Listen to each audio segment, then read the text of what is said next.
ஓம் ஸ்ரீ திருச்செந்தூர் வேலவன் துணை அன்பர்கள் யாவருக்கும் என்னுடைய அன்பான வணக்கங்கள். நான் பண்டிட் பாலசுப்ரமணி கோடம்பாக்கத்திலிருந்து. ஜோதிட சாஸ்திரத்தில் நாம் இன்று காண இருக்கும் தலைப்பு என்னவென்றால் கர்ம நட்சத்திரங்கள். கர்ம நட்சத்திரங்கள் எது? இந்த கர்ம நட்சத்திரங்கள் எப்படிப்பட்ட பாதிப்புகளை நமக்கு தருகின்றது என்ற விஷயங்களை எல்லாம் நாம் இன்று முழுமையாக காண இருக்கின்றோம். கர்ம நட்சத்திரங்கள் என்று 14 நட்சத்திரங்களை கர்ம நட்சத்திரங்களாக நம்முடைய முன்னோர்கள் குறிப்பிட்டிருக்கின்றார்கள். அந்த வகையில் அஸ்வினி நட்சத்திரம், மேஷ ராசியில் அஸ்வினி நட்சத்திரம், ரிஷப ராசியில் மிருகசீரிஷம் நட்சத்திரம், மிதுன ராசியில் திருவாதிரை நட்சத்திரம், கடக ராசியில் ஆயில்யம் நட்சத்திரம், சிம்ம ராசியில் பூரம் நட்சத்திரம், கன்னி ராசியில் அஸ்தம் நட்சத்திரம், துலாம் ராசியில் சித்திரை நட்சத்திரம், விருச்சிக ராசியில் அனுஷம் நட்சத்திரம், தனுசு ராசியில் மூலம், பூராடம், உத்திராடம் ஆகிய 3 நட்சத்திரங்கள், மகர ராசியில் அவிட்டம் நட்சத்திரம், கும்ப ராசியில் பூரட்டாதி நட்சத்திரம், மீன ராசியில் உத்திரட்டாதி நட்சத்திரம். இந்த 14 நட்சத்திரங்களையும் நம்முடைய முன்னோர்கள் கர்ம நட்சத்திரம் என்று குறிப்பிட்டிருக்கின்றார்கள். அதாவது கர்ம வினைகளினுடைய தாக்கம் அதிகமாக இருக்கின்ற நட்சத்திரமாக இந்த நட்சத்திரங்களை நம் முன்னோர்கள் குறிப்பிட்டிருக்கின்றார்கள். ஆக இந்த கர்ம நட்சத்திரங்கள் எப்படிப்பட்ட பலாபலன்களை வழங்கும் என்றால், பொதுவாக நான் சொன்ன இந்த 14 நட்சத்திரங்களில் எவருக்கேனும் ஏதேனும் ஒரு திசை நடக்கின்ற பொழுது அந்த திசையில் பலவிதமான துயரங்களை அந்த ஜாதகர்கள் சந்திக்கின்றார்கள் என்பதுதான் உண்மை. அப்படி பார்க்கின்ற பொழுது உதாரணமாக ஏதேனும் ஒரு திசை, உதாரணமாக எடுத்துக்கொண்டோமானால் உத்திரட்டாதி நட்சத்திரமானது இந்த கர்ம நட்சத்திரமாக இருக்கின்றது. அப்பொழுது அவருடைய ஜாதகத்தில் உத்திரட்டாதி நட்சத்திரத்தில் இருந்து திசை நடத்துகின்ற பொழுது அவர் கடுமையாக உழைத்தாலும் கூட போதிய பலன்களை அந்த திசாபுத்தியில் அடைய முடியவில்லை என்பதுதான் இதனுடைய கருத்து. ஆனாலும் கூட நடைமுறை அனுபவத்தில் பார்க்கின்ற பொழுது கர்ம நட்சத்திரத்தில் கிரகங்கள் இருந்தாலும் கூட அந்த கர்ம நட்சத்திரத்திற்கு உண்டான அதிபதியானவர் ஜாதகத்தில் லக்னத்திற்கு சுபராகி சுபஸ்தானங்களில் அமர்கின்ற பொழுது கடுமையான சோதனைகள் வந்தாலும் கூட அவர்கள் வாழ்வில் வெற்றி பெற்று இருக்கின்றார்கள். இது நிறைய நபர்களுக்கு நடந்திருக்கின்றது. ஆக கர்ம நட்சத்திரம் என்று பயப்பட தேவையில்லை. கர்ம நட்சத்திர தோஷம் யாருக்கு மிக கடுமையான பாதிப்புகளை ஏற்படுத்தும் என்று பார்க்கின்ற பொழுது அந்த லக்னத்திற்கு அந்த கர்ம நட்சத்திரத்தினுடைய கிரகம் அசுபராக வந்து வலுப்பெற்றிருந்தாலோ அல்லது சுபராக வந்து ஜாதகத்தில் கெட்டிருந்தாலோ மட்டும்தான் இந்த கர்ம நட்சத்திரத்தினுடைய தோஷம் என்பது மிக அதிகமான பாதிப்புகளை ஏற்படுத்தும். உதாரணமாக சொல்ல வேண்டும் என்றால் ஒரு சில லக்னங்களை நாம் எடுத்துக்கொள்வோம். உதாரணமாக ஒரு ஜாதகர் துலா லக்னத்தில் பிறந்த ஜாதகர் என்று வைத்துக் கொள்வோம். ஒரு ஜாதகர் துலா லக்னத்தில் பிறந்து அவருக்கு உத்திரட்டாதி நட்சத்திரத்தில் இருந்து கிரகங்கள் திசை நடத்துகின்ற பொழுது அந்த திசை முழுவதும் சனி பகவானுடைய ஒரு நிலையில் தான் பலன் செய்யும்.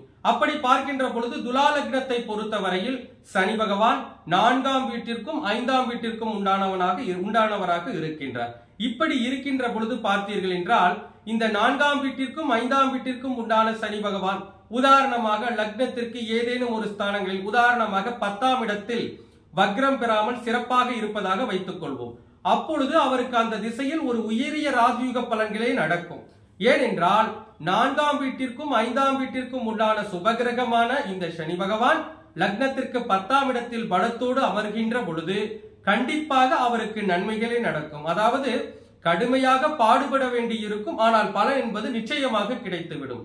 யாருக்கு இந்த கர்ம நட்சத்திரம் மிக கடுமையான தோஷங்களை வழங்கும் என்றால் இந்த 4ஆம் வீட்டிற்கும் 5ஆம் வீட்டிற்கும் உண்டான சனி உதாரணமாக ஜாதகத்தில் 8ஆம் இடத்தில் அமர்ந்து விட்டால் அந்த ஜாதகர் அந்த திசையில் கடுமையான பாதிப்புகளை நிச்சயமாக அனுபவிப்பார்.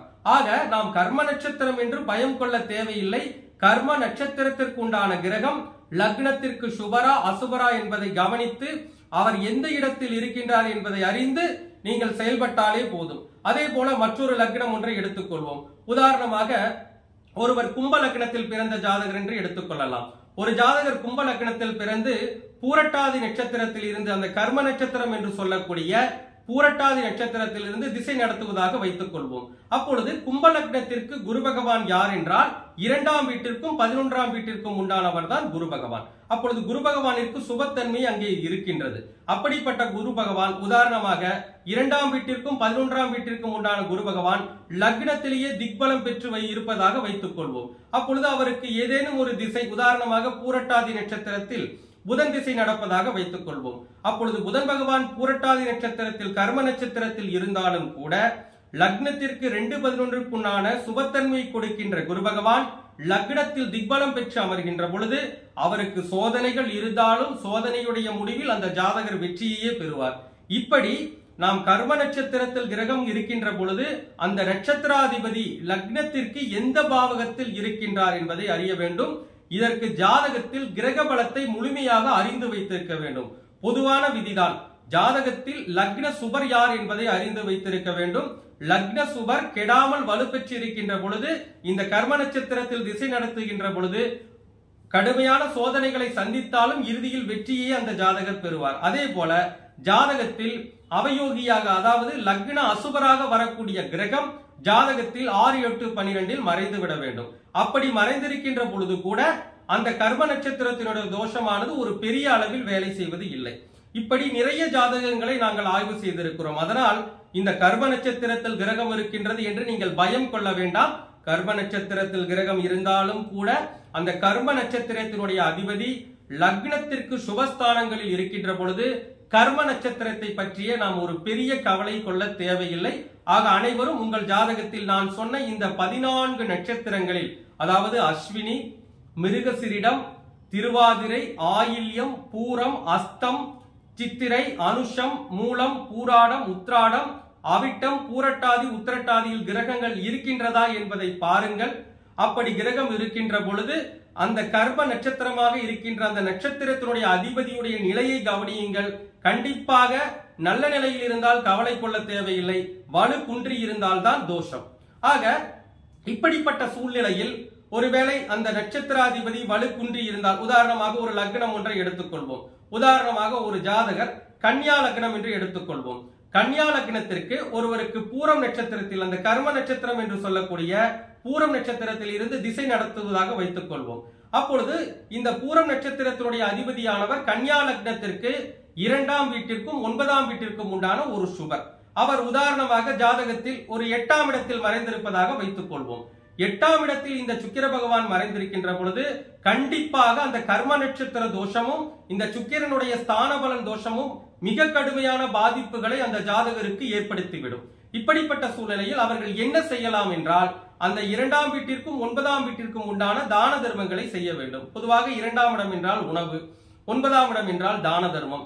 2ஆம் இடம் என்பது சுக்கிரனுடைய வீடாக வருகிறது. சுக்கிரன் என்றால் ஸ்வீட். அப்பொழுது அந்த ஜாதகர் ஏழை எளியவர்களுக்கு அதிகமாக ஸ்வீட் தானம் செய்து வர வேண்டும். இதையும் செய்து வர வேண்டும்.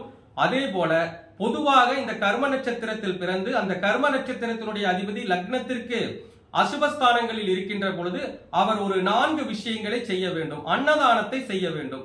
எந்தெந்த நாட்களில் செய்ய வேண்டும் என்றால், பொதுவாக பார்த்தீர்கள் என்றால் அமாவாசை நாள் அன்றும், தமிழ் தேதி முதல் தேதி அன்றும், வியாதிபாத நாமயோகம் அன்றும், வைதுருதி நாமயோகம் அன்றும் ஒருவருக்கோ இருவருக்கோ தொடர்ச்சியாக அன்னதானம் வழங்கி வருகின்ற பொழுது அவருக்கு நிச்சயமாக அந்த கர்ம நட்சத்திரத்தினுடைய தோஷம் விலகி நன்மைகள் என்பது நடக்கும். அதாவது வியாதிபாத நாமயோகம், வைதுருதி நாமயோகம், அமாவாசை நாள், தமிழ் தேதி முதல் தமிழ் தேதியில் அன்னதானம் வழங்குகின்ற பொழுது கண்டிப்பாக அதனுடைய தோஷ வீரியமானது குறைவாகும். அதே போல ஒரு சில நபர்களுக்கு அன்னதானம் செய்ய இயலாத ஒரு சூழ்நிலை கூட இருக்கும். இப்படிப்பட்ட சூழ்நிலையில் அந்த ஜாதகர்கள் என்ன செய்ய வேண்டும் என்றால், பொதுவாக பச்சரிசியும் வெள்ளத்தையும் ஒன்றாக கலந்து வேப்ப மரத்திற்கு இட வேண்டும். அப்படி இட்டு வருகின்ற பொழுது கூட கண்டிப்பாக அந்த கர்ம வினைகளுடைய அந்த கர்ம நட்சத்திரத்தினுடைய தோஷம் என்பது நிச்சயமாக குறைவாகும். ஆக உங்கள் ஜாதகத்தில் கர்ம நட்சத்திரத்தில் கிரகம் இருக்கின்றதா என்பதை அறிந்து, அந்த கர்ம நட்சத்திராதிபதி லக்னத்திற்கு சுபரா அசுபரா என்பதையும் அறிந்து, லக்ன சுபர் கெட்டிருந்தாலோ லக்ன அசுபர் வளர்த்திருந்தாலோ கர்ம தோஷம் அதிகமாக வேலை செய்யும். அப்படிப்பட்ட சூழ்நிலையில் நாம் அந்த பாவக ரீதியான பரிகாரங்களையும் வாழ்வியல் பரிகாரங்களையும் செய்து கொண்டு நான் சொன்ன அந்த 4 நாட்களில் அன்னதானம் செய்துவிட்டு அதை செய்ய முடியாதவர்கள் இந்த வெல்லத்தையும் பச்சரிசியும் கலந்து வேப்பமரத்திற்கு இட்டு வாருங்கள். கண்டிப்பாக இந்த கர்ம நட்சத்திரத்தினுடைய தோஷமானது விலகி அனைவருக்கும் நன்மைகள் கிடைக்கும். மீண்டும் ஒரு பதிவில் சந்திக்கலாம். நன்றி, வணக்கம், வாழ்க வளமுடன்.